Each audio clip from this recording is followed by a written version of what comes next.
आपको बताया Faisalabad green gold agree seeds की जानिब से झंग रोड पर कायम फार्म्स पर सालाना किचन गार्डनिंग का इनेकाद किया गया। बात करेंगे खिलजा लियाकत से। खिलजा, अपडेट कीजिएगा। जी बिल्कुल, फैसलाबाद में ग्रीन गोल्ड एग्री सीड्स की जानिब से किचन गार्डनिंग का इनेकाद किया गया, जिसमें मेरे साथ जो है सीनियर नायब सदर जो है सजाद जो है वो मौजूद है। इनसे हवाले से मजीद जानते हैं। बहुत शुक्रिया। ये हाजी गुलजार साहब ने जो काविश की है, तो मैं तो बड़ा फर्स्ट टाइम आया हूँ और मैं बड़ा हैरान हुआ हूँ कि इतना खूबसूरत और इतना ज़बरदस्त तरीके से इन्होंने सारे सिस्टम को इसको चला रहे हैं। और ये ना सिर्फ चला रहे हैं कि मैं कहता हूँ ये नेशन बिल्डिंग के लिए भी ज़रूरी है। ये खिदमत भी कर रहे हैं पूरी कौम की, पाकिस्तानी कौम की खिदमत है। इन्हें खराज तहसीन पेश भी करता हूँ और ये उम्मीदें वास्तक रखता हूँ कि इस जो सिस्टम है इसको ज्यादा लोगों में बताया जाए ताकि लोगों को पता चले कि इसकी अहमियत क्या है हमारी जिंदगियों में।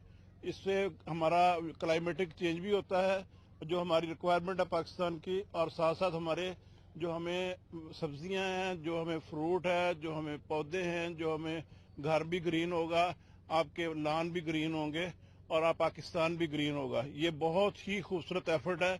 इसमें सिर्फ एक चीज की कमी है, वो मैं हाई साहब को आज बता के जा रहा हूँ कि इसको काइंडली लोगों को टीम्स बनाएं जो लोगों को असिस्ट भी करें, ताकि लोगों को पास वक्त नहीं है, लोगों को समझ भी नहीं है।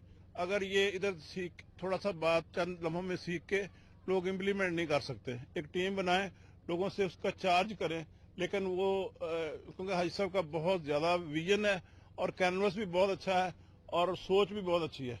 हाजी साहब को फिर खराज तहसीन पे और फैसलाबाद के जैसे शहर में ये एक बहुत खूबसूरत इजाफा है। जी बिल्कुल, मेरे साथ इस वक्त नायब सदर जो है इस्लाम भली भी मौजूद है। इनसे इस हवाले से मजीद जानते हैं किचन गार्डनिंग जो है इससे हम कैसे फायदा उठा सकते हैं। बिस्मिल्लाहिर्रहमानिर्रहीम। सबसे पहले आपका शुक्रिया अदा करूंगा। हाजी गुलजार साहब की जो ये एफर्ट है ये बहुत ही शानदार है और इसमें जिस तरह डॉक्टर साहब ने कहा कि इसको थोड़ा सा एडवर्टाइज करने की जरूरत है। आम आदमी तक शायद इसकी रसाई नहीं अभी तक हो पाई और या अभी तक लोगों को अवेयरनेस नहीं आ सकी। उसके लिए आई साहब को काविश करनी होगी और मैं समझता हूं कि हमें गजाई किल्लत का जो सामना है वो भी उस पर भी शुक्रिया आपका।